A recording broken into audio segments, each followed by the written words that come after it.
درود فراوان به دوستان خوبم و عزیزانی که تازه وارد کانال شدن. امروز میخوام درباره گرفتگی عروق و رگ‌های بدن صحبت کنم. شدت جریان خون و افزایش میزان کلسترول باعث گرفتگی رگ‌ها میشه. کلاً یک سبک زندگی نادرست میتونه باعث بسته شدن رگ‌ها و شریان‌های قلب بشه. و این موضوع عامل ابتلا به بیماری‌های جدی قلبی و فشار خون بالا محسوب میشه. بذارید با هم نگاهی بندازیم به 8 کار اشتباه که میتونه منجر به بسته شدن رگ‌ها بشه و ما رو در معرض سکته قلبی و مغزی قرار بده. حرص و جوش خوردن، عصبی شدن و داشتن اضطراب و نگرانی‌های مداوم. مصرف زیاد غذاهای پرچرب و پرحجم و نداشتن تحرک و فعالیت بدنی. نوشیدن زیاد چای غلیظ در روز و داشتن یبوست. مبتلا بودن به فشار خون بالا و کنترل نکردن اون. مصرف نکردن سبزی‌ها و میوه‌جات کافی در سبد غذایی روزانه. نداشتن نظم و برنامه منظم در خواب و خوراک و استراحت. مصرف فرآورده‌های حیوانی به مقدار زیاد و هر روز و استفاده نکردن از آب آشامیدنی به مقدار کافی در طول روز. گرفتگی عروق یا آترواسکلروز که بهش تصلب شرايين هم گفته میشه، بیماریه که در اون در داخل شریان‌ها پلاک تشکیل میشه. شریان‌ها سرخرگ‌های خونی هستند که خون غنی از اکسیژن رو به قلب و سایر قسمت‌های بدن منتقل میکنن. پلاک‌ها از چربی، کلسترول، کلسیم و سایر مواد موجود در خون تشکیل شدن.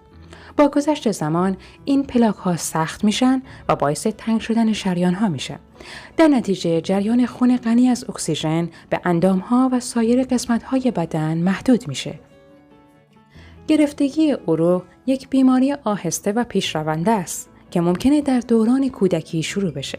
برخی از افراد مبتلا به گرفتگی عروق هیچ نشانه یا علامتی ندارند تا زمانی که در آنها حمله قلبی یا سکته مغزی رخ بده. درمان اصلی گرفتگی عروق تغییر در سبک زندگی و همچنین استفاده از چند معجون گیاهی که ثابت شده قادر هستند رگ‌های قلب رو باز کنند و پلاک‌های خونی رو هم از بین ببرند.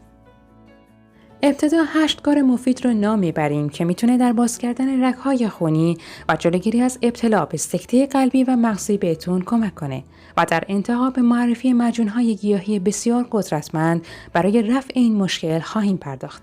این اقدام‌های مؤثر عبارتند از عصبی نشدن و حرص نخوردن و استرس نداشتن، استفاده نکردن از غذاهای ممنوع و مضر که عامل بسیاری از بیماری‌ها هستند، استفاده کردن از رژیم غذایی 15 روزه یا همان گیاهخواری به مدت 2 ماه، نوشیدن روزانه 6 لیوان آب در هر لیوان 1 قاشق سرکه سیب اضافه کنیم و نیم ساعت قبل و 2.5 ساعت بعد از غذا میل کنید. پیاده روی روزانه 3 تا 4 کیلومتر، نرمش و ورزش سبک و نداشتن یبوست، استفاده از روغن‌های زیتون و کنجد به جای روغن‌های هیدروژنی جامد و مایع، هر لقمه غذا رو باید 2 برابر تعداد دندان‌ها بجوید. غذاهای خام گیاهی، سرکه سیب و ورزش و پیاده روی عوامل مهمی هستند که چربی‌های رسوب کرده در دیواره عروق قلبی رو به سرعت از بین میبرند و در پیشگیری و درمان یبوست هم کمکتون میکنه. یادمون باشه اثر داروهای گیاهی در درمان این بیماری بدون ورزش ناقصه. حالا میرسیم به معجون‌های گیاهی. دستور شماره اول معجون سیر و لیمو ترشه. تعداد 30 حب سیر رو پوست بگیرید و با 5 عدد لیمو ترش متوسط همراه با پوست که قبلاً هسته اونها رو درآوردید در همزن برقی بریزید. پس از اینکه همه محتویات در میکسر له شد، اون رو با 1 لیتر آب و 1 لیوان عرق نعنا مخلوط کنید و کمی بجوشونید و در آخر هم 4 قاشق عسل بهش اضافه کنید تا کمی دم بکشه. پس از سرد شدن اون رو از صافی رد کنید و عصاره صاف شده رو با رقیق شده نیم قاشق چایخوری زعفران حل شده در آب گرم در داخل 1 شیشه تیره ریخته و در یخچال نگهداری کنید. کسانی که دچار روماتیسم یا MS و یا تب سرد هستند و یا اینکه از خوردن ترشیجات مثل لیمو و ترش دچار افت فشار خون میشن، بایستی به تناسب حال خودشون از تعداد لیمو و ترش کمتری استفاده کنند. فقط کافیه روزی نصف استکان معادل 30 cc از این شربت غلیظ و طبیعی رو میل کنید تا به کلی مرض شما برطرف بشه. طبق مطالعات دانشگاه آلاباما در بیرمنگام، سیر میتونه تا 72% بیشتر از دارو موجب استراحت و عملکرد روان رگ‌ها بشه. علاوه بر این، سیر سطح کلسترول بد رو کاهش میده و خطر ابتلا به حملات قلبی یا سکته رو بسیار کم میکنه. همینطور لیمو ترش سرشار از ویتامین C یک آنتی اکسیدان بسیار قدرتمنده که باعث بهبود فشار خون میشه و به این ترتیب التهابات عروق رو کاهش میده. آب لیمو ترش هم میتونه باعث کاهش کلسترول بشه. معجون بعدی که میتونید با سیر درست کنید و به رفع و درمان گرفتگی رگ‌ها بهتون کمک میکنه، جوشاندن 3 حب سیر داخل 1 فنجان شیره. اجازه بدین شربت به خوبی خنک بشه و قبل از خواب بنوشید. دستور گیاهی شماره دوم: عرق گزنه 1 لیتر، عرق بوماتران 1 لیتر، عرق مرزه 1 لیتر و عرق کیالک هم به مقدار 1 لیتر. عرقیات فوق را با هم مخلوط کنید. 200 گرم عناب رو در اون بجوشونید و صاف کنید. 3 وعده و در هر وعده 1 لیوان از اون رو به همراه با 1 قاشق مرباخوری رب انار میل کنید.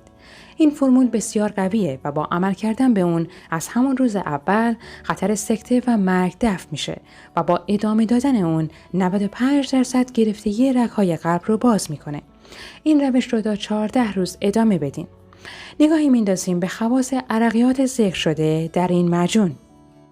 عرق گزنه ماده‌ای به نام سکرتین در عرق گزنه وجود داره که عامل تحریک و بکار انداختن گردش خونه. این عرق میتونه قند خون و چربی خون را از بین ببره. طبیعت این گیاه گرم و خشکه و به عنوان یک ماده برای پاکسازی سموم بدن شناخته شده است. مواد معدنی فراوانی که در این عرق وجود داره باعث سلامت قلب و عروق میشه. و اما عرق بوماتران، این گیاه به عنوان گیاهی جنگجو شناخته میشه. مصرف عرق بوماتران میتونه باعث تعدیل فشار خون بشه و خطر ابتلا به گرفتگی رگ‌ها و در نتیجه سکته قلبی رو بسیار کاهش بده. و از خواص عرق گیاه مرزه، این گیاه مقادیر زیادی پتاسیم داره که میتونه فشار خون رو کاهش بده. همچنین مقادیر بالای منیزیم، مس و منگنز موجود در این گیاه باعث شده تا این گیاه بتونه جلوی بیماری‌های قلبی و عروقی رو هم بگیره. و اما عرق کیالک که در واقع از میوه زالزالک گرفته میشه.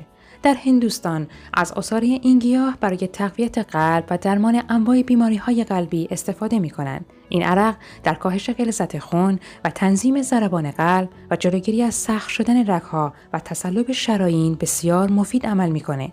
همچنین این عصاره به جلوگیری از تپش قلب و اضطراب هم کمک می‌کنه و باعث تصفیه دستگاه گردش خون هم میشه. اما دستور شماره سوم: برگ درخت ب 50 گرم، گل ختمی سفید 50 گرم، عناب 50 گرم، مرزه 50 گرم و سماق هم به مقدار 50 گرم. مواد فوق را با هم قاطی کرده 2 قاشق بزرگ از اون رو در یک قوری بریزید، بجوشونید و بعد صافش کنید. 3 وعده در روز باید میل بشه. هر وعده 1 لیوان همراه با 2 حب سیر باید خورده بشه و سیرها رو هم باید قورت بدین. دستور شماره 4: استفاده از تخم شنبلیله است. این دانه ها حاوی ساپونین هستند که میتونن کلسترول رو پایین بیارن. علاوه بر این، وجود مقدار زیادی فیبر در دانه شنبلیله نقش کلیدی در کاهش سطح کلسترول های بد رو ایفا میکنه. روش تهیه: 1 قاشق چایخوری تخم شنبلیله رو 1 شب در آب خیس کنید و صبح روز بعد دانه های خیس خورده رو با کمی آب مخلوط کنید و ناشتا میل کنید. معجون شماره 5: معجون‌هایی با استفاده از زردچوبه و از زنجبیل. کرکمین جزء اصلی از زردچوبه دارای خواص ضد التهابی و آنتی اکسیدانیه که از لخته شدن خون جلوگیری میکنه و برای سلامت قلب هم بسیار مفیده. علاوه بر این، عصاره زردچوبه میتونه سطح لیپوپروتئین با چگالی کم یا همون کلسترول های بد رو کاهش بده و خطر ابتلا به سکته های قلبی رو تا حد قابل توجهی از بین ببره. برای درمان گرفتگی‌های رگ‌های قلب و بدن با اضافه کردن یک قاشق چایخوری پودر زردچوبه و کمی عسل به یک لیوان شیر گرم یک معجون درست کنید و آن را روزانه 1 یا 2 بار بنوشید تا مشکل گرفتگی‌ها رو درمان کنید. شما میتونید از زردچوبه و زنجبیل در طبق غذاهای خودتون هم استفاده بیشتری بکنید و به گرفتگی رگ‌ها کمک کنید. و زنجبیل یکی دیگر از درمان‌های مؤثر برای شریان‌های مسدود شده است. ترکیبات فوق‌العاده موجود در زنجبیل مانع از ایجاد و افزایش کلسترول LDL و گرفتگی عروق بدن، به خصوص گرفتگی رگ‌های قلب میشه. خوردن یک عطیه کوچک از زنجبیل خام با معده خالی روزانه و یا کپسول زنجبیل پس از مشورت با دکتر توصیه میشه. و برای درست کردن یک معجون با زنجبیل، یک قاشق چایخوری زنجبیل تر و تازه رنده شده رو به 1 فنجان آب گرم اضافه کنید و اجازه بدین تا 5 دقیقه به حالت دم کشیدن چای باقی بمونه. این چای رو 2 تا 3 فنجان در روز بنوشید تا رگ‌های بدنتون باز بشه. سپاسگزار که ویدیو امروز رو تماشا کردید. اگر شما هم معجونی رو میشناسید که میتونه به باز کردن عروق خونی و از بین بردن کلسترول کمک کنه، حتما در بخش کامنت ها برای ما و دوستاتون بنویسید. تا یک ویدیوی دیگه، خدا نگهدار همگی.